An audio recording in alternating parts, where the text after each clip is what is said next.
हो hello friends, good evening, good afternoon and good morning. जो जैसे देख रहा है जब उसके लिए। कैसे हैं आप सब लोग? होप सो आप लोग बहुत अच्छे होंगे, हम भी बहुत अच्छे हैं एंड आप अपनी और अपनी फैमिलीज का ध्यान रख रहे होंगे। जो आज का जो हमारा टॉपिक है, ये क्लास 11th का अकाउंट्स हमने पार्ट ए आपको करा चुके हैं ऑलरेडी। ये जो आज आप पार्ट बी की क्लास है, ये 12 मार्क्स का चैप्टर है। आपको ऑलरेडी मैं पुरानी वीडियो में बता चुका हूँ, ठीक है। तो इस वीडियो में हम डिस्कस करेंगे जो हमारे टॉपिक छूट गए, पहली वाली वीडियो में छूट गए थे। मैं आज इस टॉपिक ये पार्ट भी पूरा कंप्लीट करा दूंगा। मैं इसमें सारे जो भी पॉइंट चैप्टर 1 के सारे कंप्लीट करा दूंगा, तो आपका चैप्टर 1 कंप्लीट हो जाएगा। आपको बेसिकली करना क्या होता है, आपको बेसिकली ये करना है, जो मैं आपको लिखवा रहा हूँ, जैसे ब्रांचेस ऑफ अकाउंटिंग, जो भी मैं आपको लिखवा रहा हूँ, इन सबको आपको नोट करना है अपनी डायरी में, कॉपी में या नोटबुक में, ठीक है। जैसे जैसे मैंने कराया वैसे वैसे सेम टू सेम आपको नोट कर लेना, और जो मैं बताऊंगा उसको समझना है और उसको समझने की कोशिश करनी है बेसिकली, और इन सबको याद करना है। इसलिए मैंने इसकी शॉर्ट फॉर्म में बना दी FCM, financial accounting, cost accounting and management accounting. Line से सबका शॉर्ट फॉर्म में बना रखा है, जिसको निमोनिक्स कहते हैं, ठीक है। तो इसके बाद मैं आज आपके साथ डिस्कस करने वाला हूँ what is the different branches of accounting. Different branches of accounting क्या है, मतलब अकाउंटिंग में ऐसी कौन कौन किस किस तरह की अकाउंटिंग की जाती है, ब्रांचेस का मतलब, ठीक है। इसमें एक होता है सबसे पहले financial accounting. What is financial accounting? Financial accounting क्या होता है? फाइनेंशियल अकाउंटिंग बेसिकली क्या करता है, डाटा को रिकॉर्ड करता है, ठीक है, उसको फिर समराइज करते हैं हम फाइनेंशियल अकाउंटिंग के अंदर, समराइज करते हैं, फिर उसको हम balance sheet, profit and loss account, balance. इसमें बेसिकली क्या होता है, इसमें ब्रॉड एरिया कवर होता है, मतलब balance sheet, profit and loss account बनाना, फायदे और नुकसान को जिसमें डिटरमाइन किया जाता है उसको कहते हैं फाइनेंशियल अकाउंटिंग, ठीक है। Financial accounting is accounting which determine the profit and loss of any entity और business organisation. Its includes recording, summarising of profit and loss account and balance sheet, मतलब balance sheet and profit and loss को record किया जाता है, बनाया जाता है financial accounting के अंदर, ठीक है। दूसरा हमारा आता है cost accounting. What is cost accounting? Cost accounting का फॉर्मूला वहां यूज किया जाता है जहां पे या तो मैन्युफैक्चरिंग हो रही होती है या किसी सर्विस, कोई सर्विस जनरेट हो रही होती है, मतलब कुछ बनाना होता है हमें। बेसिकली मान लो आपकी फैक्ट्री है, ठीक है, ये आपकी फैक्ट्री है, ठीक है, ये फैक्ट्री आपकी, ये फैक्ट्री आपकी। इस फैक्ट्री में मान लो आप कुछ भी बनाते हो, अज्यूम कर लो आप मार्कर बनाते हो, ये ठीक है। मार्कर में आप इंक डालते हो 1 रुपए का, ठीक है, 1 रुपए की इंक हो गई, 2 रुपए का इसका कवर आ जाता है, ठीक है, 3 रुपए में इसमें और अदर खर्चे लग जाते हैं, बिजली जोड़ के, तो कितने का एक मार्कर हो गया? 6 रुपए का। तो किसी प्रोडक्ट और सर्विस की कॉस्ट को डिटरमाइन करना, उसको कहा जाता है कॉस्ट अकाउंटिंग। क्या फाइनेंशियल अकाउंटिंग? क्या फाइनेंशियल अकाउंटिंग के अंदर कॉस्ट अकाउंटिंग कवर है, इसके अंदर ये वाली कॉस्ट अकाउंटिंग फाइनेंशियल अकाउंटिंग के अंदर कवर है, क्योंकि फाइनेंशियल अकाउंटिंग के तो ब्रॉडर कॉन्सेप्ट आ रहा है, इसके अंदर पूरा कंपनी का, पूरी ऑर्गेनाइजेशन का सब चीज आता है फाइनेंशियल अकाउंटिंग के अंदर। पर कॉस्ट अकाउंटिंग के अंदर रेलेवेंट सेगमेंट आता है जहां पे मैन्युफैक्चरिंग हो रही है, ठीक है, या जहां पे सर्विस जनरेट हो रही है। लाइक रिलायंस है या टाटा है। टाटा क्या काम करती है? गाड़ी बनाती है, ठीक है, या मारुति सुजुकी गाड़ी बनाती है। कोई मारुति सुजुकी गाड़ी भी बनाती है, उस गाड़ी की कॉस्ट निकालना कॉस्ट अकाउंटिंग है। और मारुति सुजुकी जो पूरी कंपनी है, वो गाड़ी भी बनाती है, इंश्योरेंस भी करवाती है, और रिपेयरिंग की सर्विस भी देती है, और बहुत तरह की सर्विस, अलग अलग तरह की सर्विस देती है। तो उस पूरी कंपनी को डिटरमाइन करना क्या कहा जाता है? फाइनेंशियल अकाउंटिंग, ठीक है। फाइनेंशियल अकाउंटिंग कवर हो गया, कॉस्ट अकाउंटिंग कवर हो गया। तीसरा आपका आता है management accounting. What is management accounting? Management accounting का रिलेशन इन दोनों के साथ होता है। कैसे दोनों के साथ रिलेशन होता है? मैनेजमेंट क्या होता है? मैनेजमेंट बेसिकली वो बंदे होते हैं कंपनी के अंदर, दोज पर्सन्स इन ऑर्गेनाइजेशन जो कि कोई अच्छी पोस्ट होल्ड करते हैं। लाइक कोई CEO हो गया, मैनेजर हो गया, ठीक है, सेल्स का मैनेजर हो गया, परचेज का मैनेजर हो गया। ये अलग अलग तरह के जो मैनेजमेंट के बंदे होते हैं, उसको मैनेजमेंट अकाउंटिंग के जो वो रिपोर्ट मांगते हैं, उसको मैनेजमेंट अकाउंटिंग के अंदर कवर किया जाता है। जैसे मान लो कंपनी के जो CEO है ना, CEO जो कंपनी का एक तरह से मालिक होता है, चीफ एग्जीक्यूटिव ऑफिसर, ये कह रहा है कि मुझे आप ये बताओ कि इस साल कितना फायदा हुआ, तो हम कहेंगे सर इस साल तो हमें 1 लाख का फायदा हुआ, ठीक है।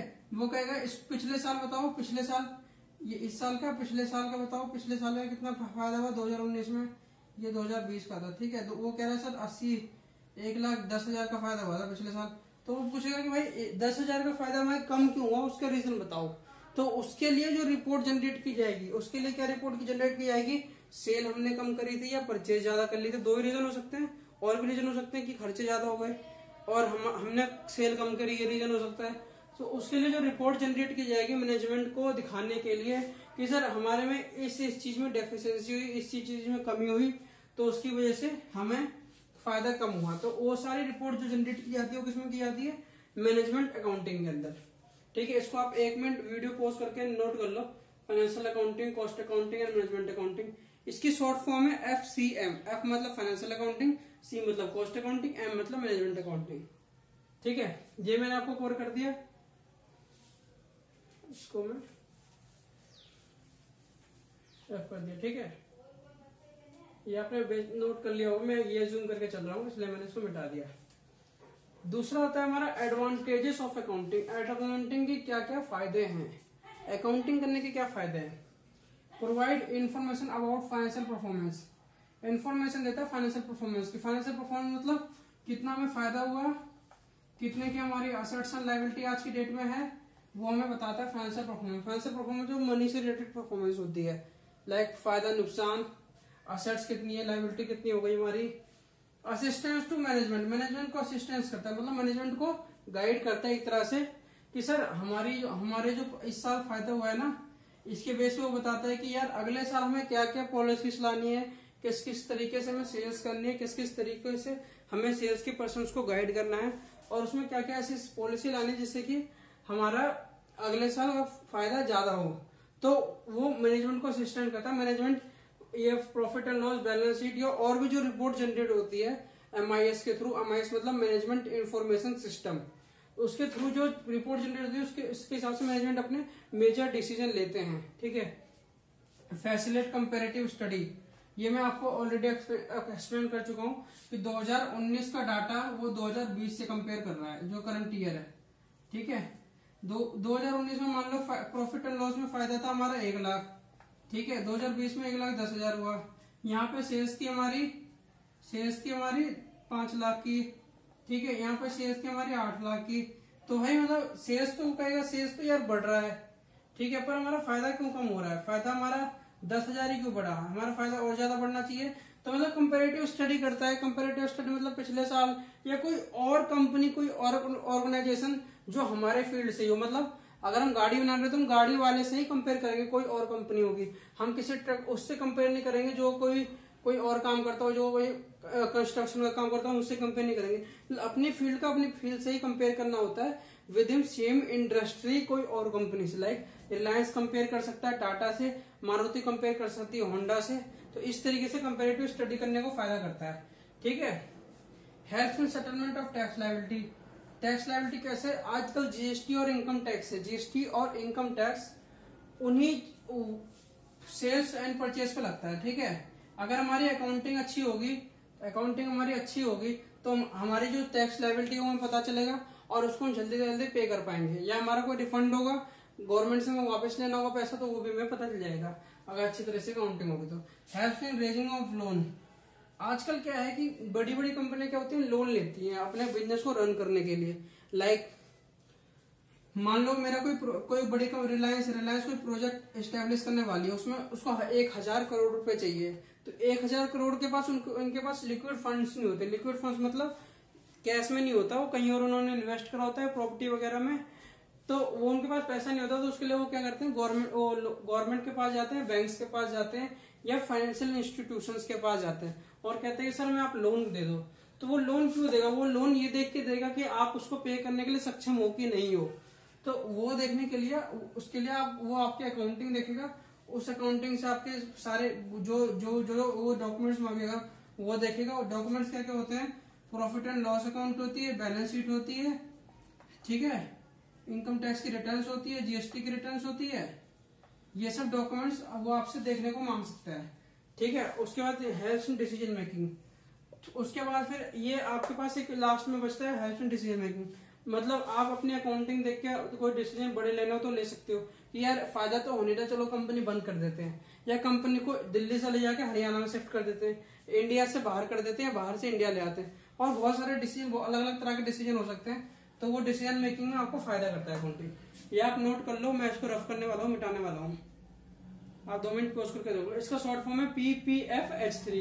PPF मतलब provide information about financial performance, provide assistance to management,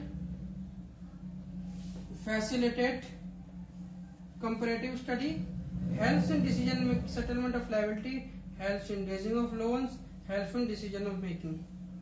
ठीक है, ये आपने एज्यूम कर रहा हूँ, ये आपने नोट कर लिया हो, तो इसलिए इसको मैं रफ कर रहा हूँ। ठीक है, आप फटाफट इसको नोट कर लो, इसको मैं रफ कर देता हूँ। ठीक है, ये मैं कर रहा हूँ उसको rough. Give me a second, इसको मैं रफ कर देता हूँ यहाँ से। मैं अज्यूम करके चल रहा हूँ कि आपको मैं जो समझा रहा हूँ आपको समझ आ रहा है। ठीक है, अगर आपको समझ आ रहा है तो प्लीज लाइक एंड शेयर कर देना यार, हम आपके लिए इतनी मेहनत करते हैं। आपसे सिंपल एक छोटी सी हम लाइक मांगते हैं और सब्सक्राइब करने के लिए मांगते हैं, वो तो बेसिकली आप कर ही सकते हो यार। कोई बंदा आपको कोई नॉलेज दे रहा है, अगर आप उस नॉलेज को ले रहे हो तो रिटर्न में उसका आप कुछ तो दो। लाइक मैं तो सिर्फ लाइक एंड शेयर आपसे मांग रहा हूँ, हाथ जोड़ के दोस्त मेरे यार, आप लाइक कर दो। ठीक है, लिमिटेशन डिसएडवांटेज ऑफ अकाउंटिंग, क्या क्या नुकसान है अकाउंटिंग के और क्या क्या ड्रॉबैक है, मतलब डिसएडवांटेज मतलब क्या क्या अकाउंटिंग में नहीं होना चाहिए या क्या क्या नहीं हो सकता। ठीक है, अकाउंटिंग नॉट प्रीसियस, प्रीसियस मतलब नॉट फ्री फ्रॉम बेस। ये क्या है, नॉट फ्री फ्रॉम बेस मतलब मैं हूं कैशियर, अकाउंट कैशियर हूं। ठीक है, खर्चा 1000 का होना था, मैंने सामने वाले को दिए, भाई तू ना 2000 का बिल दे दे मुझे, मैं 2000 की बिल की एंट्री कर दूंगा बुक्स के अंदर, और तेरे को मैं 2000 दे दूंगा 1000 की जगह, और फिर वो 1000 रुपए तू मुझे अलग से दे दियो। तो क्या बेस मतलब उसमें गलत काम किए जा रहे हैं उस अकाउंटिंग में। तो accounting is not free from base. ठीक है, accounting is done on historic value of assets. मान लो आपने 10 साल पहले एक प्रॉपर्टी खरीदी थी। ठीक है, प्रॉपर्टी खरीदी थी या मशीन खरीदी थी। ठीक है, वो मशीन आपकी 1 लाख की थी, हैं 1 लाख की थी। उसी जो 10 साल पहले आपने खरीदी थी 2010 में, उसी के हिसाब से आप हर साल डेप्रिसिएशन क्लेम कर रहे हो 10,000 रुपए। 10,000 रुपए क्या पता वो मशीन आज की डेट में काम की ना होती हो। मान लो मेरे पे एक कैलकुलेटर है, 10 साल पहले मैंने एक कैलकुलेटर खरीदा था, क्या पता आज ऐसे कैलकुलेटर नहीं आते हो, या आज इस कैलकुलेटर की वैल्यू जो मैंने 500 में खरीदी थी, ये कैलकुलेटर की वैल्यू 2000 हो गई हो। तो हिस्टोरिक वैल्यू पे रिकॉर्ड करता है ये, मतलब जो पुरानी वैल्यू है उसके ऊपर रिकॉर्ड करता है, ये जो करंट वैल्यू है उसको इग्नोर कर देता है। ठीक है, ignore the effect of price level changes, वो मैंने बता दिया आपको। जैसे मैंने 100 का खरीदा था, 500 का खरीदा था, आज वो 1000 का हो गया, तो प्राइस लेवल के चेंजेस को इग्नोर कर देता है वो। ठीक है, जो चल रही है पुरानी उसी पे चलने देता है, कोई नई हिसाब से वो एडजस्ट नहीं करते अपने अंदर। ठीक है, अकाउंटिंग के अंदर। उसके बाद कहता है affect by window dressing. What is window dressing? Window dressing वो होती है जो कोई बंदा अकाउंट्स को मैनिपुलेट करता है। Manipulation of accounts, manipulation of accounts, manipulation of accounting, accounting को मैनिपुलेट करना। बेसिकली क्या, जो बड़ी बड़ी कंपनियां होती है, जैसे रिलायंस हो गई, ठीक है, रिलायंस हो गई, टाटा हो गई, ये क्या करते हैं, इनके जो शेयर्स होते हैं ना, वो नॉर्मल पब्लिक भी खरीद सकती है, क्योंकि because these entities are listed. ये कंपनियां लिस्टेड होती हैं, लिस्टेड कंपनी का शेयर्स कोई भी नॉर्मल बंदा भी खरीद सकता है, आप भी खरीद सकते हो, मैं भी खरीद सकता हूँ, और कोई और भी खरीद सकता है। तो बेसिकली ये क्या करती है, अपने शेयर्स की वैल्यू बढ़ाने के लिए, और भी अदर रीजन हो सकते हैं, कंपनी को लोन लेना होता है बैंक से लोन लेने के लिए ये अपने प्रॉफिट को इंक्रीज कर देते हैं। मतलब मान लो 1 लाख का प्रॉफिट हो रहा है, तो वो क्या कहेंगे कि भाई इसमें सेल की नकली एंट्री डाल दो, गलत एंट्री डाल दो, और इस प्रॉफिट को 10 लाख कर दो हाइक करके। ठीक है, 10 लाख कर दो हाइक करके, वो कहते हैं इसको 10 लाख कर दो हाइक करके। तो बेसिकली प्रॉफिट को मैनिपुलेट किया जा रहा है, असेट्स को मैनिपुलेट किया जा रहा है, तो ये इसको कहते हैं विंडो ड्रेसिंग। विंडो ड्रेसिंग से अफेक्ट हो सकती है बैलेंस शीट। तो ये बेसिकली मैंने आपके साथ 3 पॉइंट कवर कर दिए, सबसे पहला हमारा था डिफरेंट ब्रांचेस ऑफ अकाउंटिंग, उसके बाद एडवांटेज, उसके बाद disadvantage and limitation of accounting. ठीक है ना। तो इसके आगे मैं आपको अगला टॉपिक करा रहा हूँ अभी, रुक जा। हाँ जी सर। सो मैंने आपके लिए रिकॉर्ड कर दिया, अगला नोट कर दिया है कि मैं अब क्या पढ़ाने वाला हूँ। सो अगला हमारा टॉपिक है यूजर ऑफ अकाउंटिंग। अकाउंटेंट की यूजर्स कौन कौन से, जो बेसिकली हम अकाउंटिंग में रिपोर्ट्स प्रिपेयर करते हैं, जो डाटा हम प्रिपेयर करते हैं, उस डाटा के लिए कौन कौन यूजर होते हैं। हम बेसिकली किसके लिए प्रिपेयर करते हैं वो डाटा, ठीक है। तो वो उसके बाद में अब करने वाला हूं। सबसे पहले है इंटरनल यूजर। दो तरह के यूजर होते हैं, एक इंटरनल और एक एक्सटर्नल। जैसे कि हमारे घर में दो तरह के लोग होते हैं, घर के अंदर और घर के बाहर। तो वैसे कंपनी भी होता है, कंपनी में भी दो तरह के लोग होते हैं। कंपनीज के अंदर भी दो तरह के लोग होते हैं, जो कंपनी, फैक्ट्री, गोदाम, कुछ भी कर सकते हो, ठीक है। उनमें भी दो तरह के लोग होते हैं, एक तो जो कंपनी के अंदर होते हैं और एक जो कंपनी के बाहर होते हैं। कंपनी के अंदर कौन होता है, आप सोच के बताओ कौन कौन होता है। मालिक जो होता है वो होता है, और जो उसमें काम कर रहे हैं वो होते हैं, और या तो मैनेजमेंट होती है। मैनेजमेंट मतलब जो मैनेजर्स होते हैं, सीईओ होते हैं, या वो सीएफओ होते हैं, ठीक है। वो सब उसको कहते हैं इंटरनल यूजर। सब बेसिकली इंटरनल यूजर कौन होता है, owner, management and employee. Owner क्या होता है, ओनर जो कंपनी को पैसा देता है कि भाई ये लो पैसा, कैपिटल, और आप अपना बिजनेस शुरू कर दो, ठीक है। उसकी सेफ्टी, उसकी पैसे की सेफ्टी का ध्यान रखना, ये हमारा परम कर्तव्य होता है कंपनी का, ठीक है। मैंने ओनर्स बता दिया मैंने, जो पैसे कंपनी को प्रोवाइड करता है, कंपनी उससे बिजनेस करती है अपना, और उस जो पैसा देता है उसके रिटर्न में या तो उसको प्रॉफिट दिया जाता है, डिविडेंड दिया जाता है, या उसके शेयर्स की वैल्यू बढ़ाई जाती है, तो उसको कहते हैं ओनर्स। इसके शॉर्ट फॉर्म में लिख दिया ओएमएस। मतलब मैनेजमेंट। मैनेजमेंट वो लोग होते हैं कंपनी के अंदर जो मेजर डिसीजन लेते हैं कंपनी के अंदर, कि इस साल उस जगह पे सेल होनी चाहिए कि नहीं होनी चाहिए, उस जगह पे अपनी कंपनी को खोल के रखना चाहिए, ब्रांचेस को खोल के रखनी चाहिए, बंद कर देनी चाहिए, इंडिया के अंदर से कंपनी बाहर शिफ्ट कर देनी चाहिए कि नहीं कर देनी चाहिए। तो उसको क्या कहता है मैनेजमेंट, जो मेजर डिसीजन लेती है। उसके बाद एम्प्लॉय होता है। एम्प्लॉय क्या होता है, एम्प्लॉय कहता है कि यार कंपनी को अच्छा फायदा होगा, तो इसीलिए हमें ज्यादा सैलरी मिल पाएगी, हमारा प्रमोशन अच्छा होगा, और दिवाली में बोनस में ज्यादा मिलेगा, या कोई और फेस्टिवल में, ईद में हो गया, ईद में अच्छी मिलेगी। तो बेसिकली एम्प्लॉय वो हो गए, ठीक है। तो owners, management and employee cover कर लिया, इंटरनल यूजर के अंदर आते हैं, ठीक है। उसके बाद दूसरा होता है एक्सटर्नल यूजर। एक्सटर्नल यूजर कौन होते हैं, बेसिकली वो होते हैं जहां से अगर आपने लोन ले रखा है तो बैंक आपका एक्सटर्नल यूजर हो सकता है, और आप कोई टैक्स पे करते हैं तो गवर्नमेंट आपका एक्सटर्नल यूजर होता है। तो सबसे पहले bank and financial institution. Bank and financial institution, अगर आपको लोन लेना है या लोन लेने की सोच रहे हैं, तो बैंक और फाइनेंशियल इंस्टीट्यूशन क्या कहता है कि आप अपनी प्रॉफिट एंड लॉस और बैलेंस शीट हमें दिखा दीजिए, अगर उसके हिसाब से हमें सुटेबल लगेगा तो हम आपको लोन प्रोवाइड कर देंगे, और जितना अमाउंट का आपको चाहिए उसके हिसाब से आपकी balance sheet and profit and loss देख के हम आपको लोन दे देंगे, ठीक है। इन्वेस्टर। इन्वेस्टर कौन होता है, कंपनी में जो पैसा लगाना चाहता है, कंपनी के शेयर्स खरीदना चाहता है, या जो कंपनी के शेयर्स जिसने खरीद रखे हैं, तो उसको कहते हैं इन्वेस्टर। उसको क्या रुचि होती है कंपनी में, अगर कंपनी को अच्छा फायदा होगा, अच्छा कंपनी ग्रो कर रही होगी, और तो उसको क्या फायदा होगा, उसके शेयर्स की जो वैल्यू होगी बढ़ जाएगी, या उसको डिविडेंड ज्यादा मिलेगा, ऐसा। तो इन्वेस्टर का वो फायदा हो जाता है, ठीक है। BICC मतलब क्रेडिटर। क्रेडिटर वो बंदा होता है जिसने कंपनी को सामान दिया होता है बिना पैसे के। मान लो कंपनी कैलकुलेटर बनाती है, ठीक है। कैलकुलेटर में बटन किसी और से खरीदती है, शीशा इस पे कहीं और से आता है, ग्लासेस। तो अगर मान लो उसने ग्लासेस दे रखे हैं तो क्रेडिटर होता है वो। कंपनी क्या कहती है, जब हमारा कैलकुलेटर बिकेगा, जब हम आपको आपके ग्लासेस का पैसा देंगे, इस कांच का पैसा जब देंगे तब बिक जाएगा।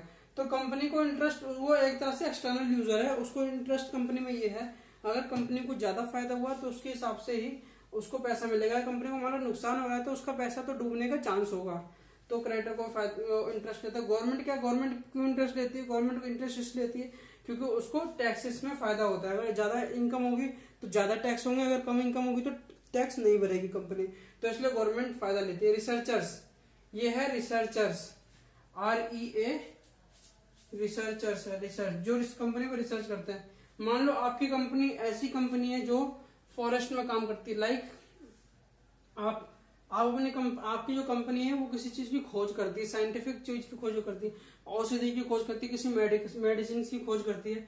तो रिसर्चर्स की नजर आपकी कंपनी पर रहती है या आपके ऑर्गेनाइजेशन पर रहती है कि अगर इस कंपनी ने खोज लिया तो ये इनके लिए फायदा होता है। उनके लिए फायदा कैसे होता है कि मान लो आपकी कंपनी किसी चीज को खोज रही है, मान लो उस चीज की, ये बंदा उस चीज के बारे में जानता है, रिसर्चर, ठीक है, तो वो कंपनी के पास जा सकता है, इसलिए उसको कंपनी के साथ इंटरेस्ट होता है। और रिसर्चर कौन होता है? रिसर्चर बेसिकली उस रिसर्चर और दूसरी तरफ इसमें जो रिसर्चर है वो इस रिसर्चर की बात की गई है जो कंपनी में इन्वेस्ट करना चाहता है। वो बंदा जो कंपनी पे रिसर्च करता है कि कंपनी का फायदा क्या हुआ, नुकसान क्या हुआ, क्या कंपनी अच्छी तरीके से चल रही है इस साल, तो वो कंपनी पे रिसर्च करता है और अपने डिफरेंट तरह के ओपिनियन लेता है और उसके बाद डिसाइड करता है कि मुझे इस कंपनी पे पैसा लगाना चाहिए कि नहीं लगाना चाहिए।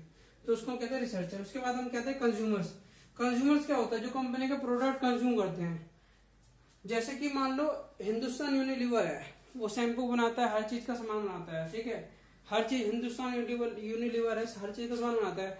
मान लो उसका डायरेक्टर ने कोई चोरी कर दी, कुछ कर दिया, कंपनी ने फ्रॉड कर दिया, जैसे अभी यस बैंक ने फ्रॉड कर दिया, तो जो उसके कंज्यूमर्स है जिन्होंने उस कंपनी के अंदर, जिन्होंने उस बैंक के अंदर अकाउंट खोला हुआ है यस बैंक के अंदर, या जिन्होंने उसके अंदर अपनी एफडी करा रखे, अपने पैसे जमा कर रखा, तो वो पैसा अपना निकाल लेंगे क्योंकि उनको लगेगा कि भाई कंपनी अगर फ्रॉड कर रहे हैं उसके डायरेक्टर और ओनर्स, तो भाई हमारा पैसा भी डूब सकता है।